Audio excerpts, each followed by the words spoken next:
नमस्कार दोस्तों, मैं हूं मनीष। आपका स्वागत है हॉन्टेड वर्ल्ड की दुनिया में। दोस्तों, आज हम बात करेंगे एक नई मूवी की, हमारी न्यू सीरीज। अब हम इंट्रोड्यूस कर रहे हैं ज़ॉम्बी सीरीज को। फ्रेंड्स, हमारी the first movie the Resident evil, जो कि एक ज़ॉम्बी मूवी है, एक वायरस के ऊपर बनी हुई है। तो मेनली इसके ऊपर सबसे पहला फोकस किया गया है अम्ब्रेला कॉर्पोरेशंस के ऊपर, जो कि इंटरनेशनल पैरामेडिकल कंपनी है, जो कि एक सीक्रेटली अपने वायरसेस को बनाती है, यानी bio organic weapons, BOW bio. इस कंपनी के अंदर बहुत सारे ऐसे राज है जो कि दबे हुए हैं। ये कंपनी बहुत ज़्यादा एडवांस लेवल पे बनाई गई है। इस कंपनी ने बहुत सारी बुलंदियां हासिल की हैं, हर कंट्री में अपनी ब्रांचेस खोल रखी हैं, और साथ ही में ये ह्यूमंस के ऊपर ट्रैफिकिंग करती है, ह्यूमंस के ऊपर एक्सपेरिमेंट्स करती है, लीगली बायो वेपन्स क्रिएट करती है।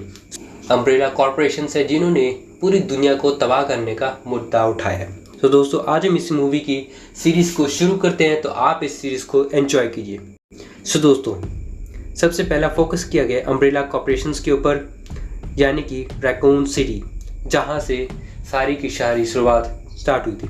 स्टार्टिंग में यानी friction mid west American city, the Resident Evil, Chris Angel, जो कि मैंशन से एस्केप हो जाते हैं। दोस्तों, स्टार्टिंग में हमें एक सीन दिखाया जाता है जिसमें एक लेबोरेटरी में नॉर्मल से लोग आपस में बात कर रहे होते हैं, रिसर्च चल रही थी। वहीं पर एक आदमी होता है जो कि अपने एंटी वायरस उठा लेता है और साथ में वहाँ पर एक वायरस छोड़ देता है। वो वायरस छोड़ने के बाद वो पूरी की लैब उसी वक्त बंद हो जाती है, मतलब कि सील हो जाती है। साथ ही में उसके बाद उन्होंने अपने जितने भी वर्कर्स थे उन सभी को मार डाला, जहरीली गैस से मार दिया, ताकि वायरस वहीं पर दबा रह जाए। लेकिन ऐसा हुआ नहीं। कुछ टाइम बाद एक रैकून सिटी के बाहर मैंशन है, जहाँ पर एक गर्ल है क्रिस, और साथ ही में उसका दोस्त जेल, जो कि गायब हो गया था। मैंशन के बाहर वो घूम रहे, रैकून सिटी के ऑफिशियल अम्ब्रेला इन्फ्लुएंसर्स वहीं पर आ जाते हैं। या मीनवाइल वो मतलब कि कांच तोड़कर वगैरह वगैरह वहाँ पर मिलिट्री आ जाती है, जो कि रैकून सिटी की अम्ब्रेला कॉर्पोरेशंस की एक टीम होती है। वो वहाँ पर द रेड क्वीन को शट डाउन करने के लिए आते हैं। यानी कि उन्होंने सबसे पहले एक AI बनाई थी जिसका नाम था द रेड क्वीन, जो कि एक हमारे साइंटिस्ट यानी कि मेन हेड की बेटी थी, जो कि मतलब कि उसकी डमी बनाई गई थी AI की फॉर्म में। तो वो सारा कंट्रोल उसी के हाथ में होता है, AI की वेपन्स, सिस्टम्स और साथ में रिसर्च कितनी चल रही है, उन सभी का बायोडाटा उसके हाथ में होता है। तो वो उसके अंदर जाते हैं, और साथ ही में रैकून सिटी के अंदर जाने के बाद अब वो धीरे धीरे करके ट्रेन पकड़ते हैं और लैब के अंदर ट्रेन पकड़ते हैं, और साथ में उसे कुछ याद भी नहीं होता, बिकॉज उसके ऊपर एक ऐसी मतलब गैस छोड़ी गई थी जिसकी वजह से क्रिस बेहोश हो जाती है। फिर वो उठती है, उसे वगैरह सारा कुछ धीरे धीरे करके याद आना। ये सारी बातें वो ट्रेन में बताती उन ऑफिसर्स को।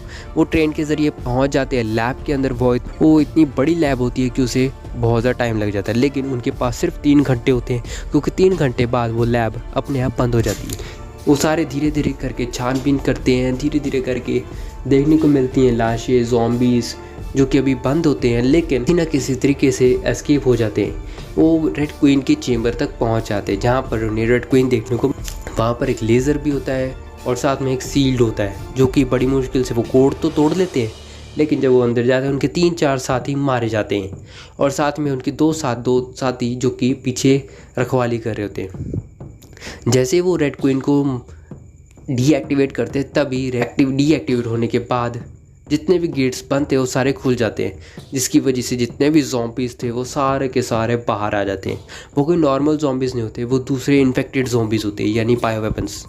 वो उनके ऊपर अटैक करते हैं। वो बचा के अपने आप को किसी न किसी तरीके से सेव करते हैं, लेकिन उनमें से कुछ ऐसे मिलिट्री ऑफिसर्स भी होते हैं जो कि हादसे का शिकार हो जाते हैं।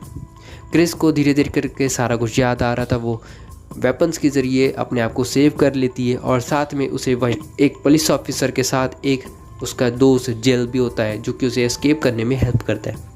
वो धीरे धीरे करके आगे बढ़ते, बहुत सारे ज़ॉम्बीज़ उनके पीछे पड़ते हैं। वो लास्ट में वो वापस वहीं पर ही आ जाते हैं जहाँ पर द रेड क्वीन बैठी होती है।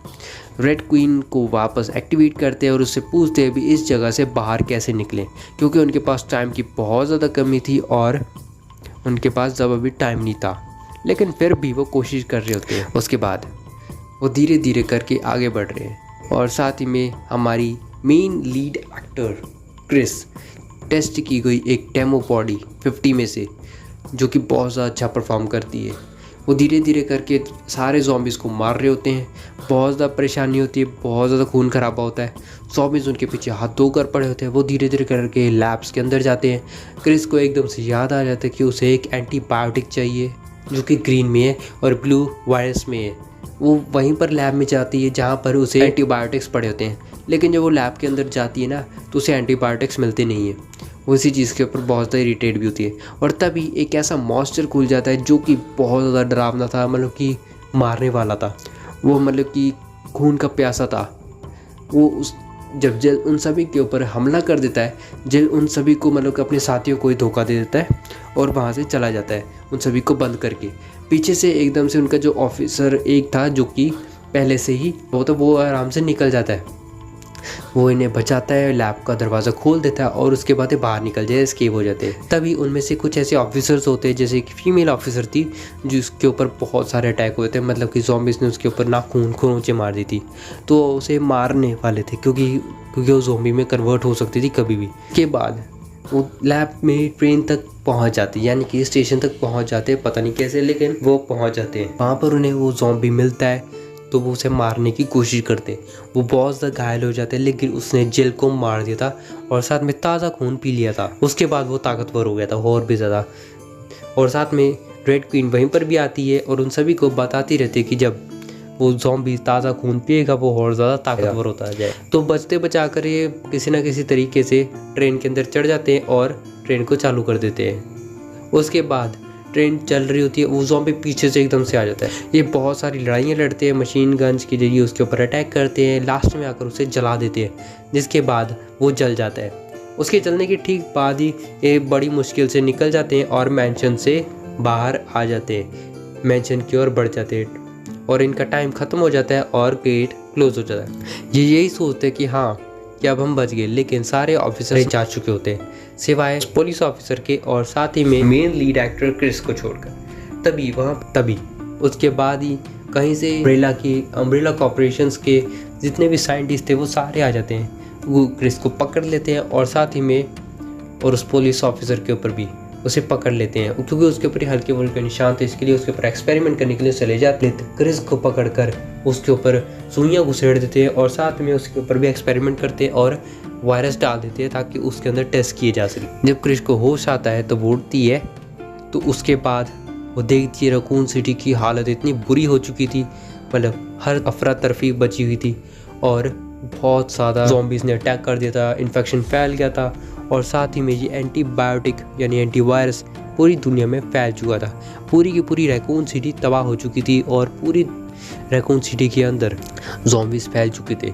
बहुत लोग इंसान को काटा जा रहा था बेरहमी से, मतलब कि बहुत बुरा हाल था, लेकिन फिर बच जाती रैकून सिटी के अंदर। यह पूरी फिल्म एंड हो जाती है। सो दोस्तों, इस मूवी के अंदर हमें बताया गया द रेड क्वीन के बारे में, द स्टार्टिंग पॉइंट के बारे में और साथ ही महामारी कैसे फैली थी उसके बारे में।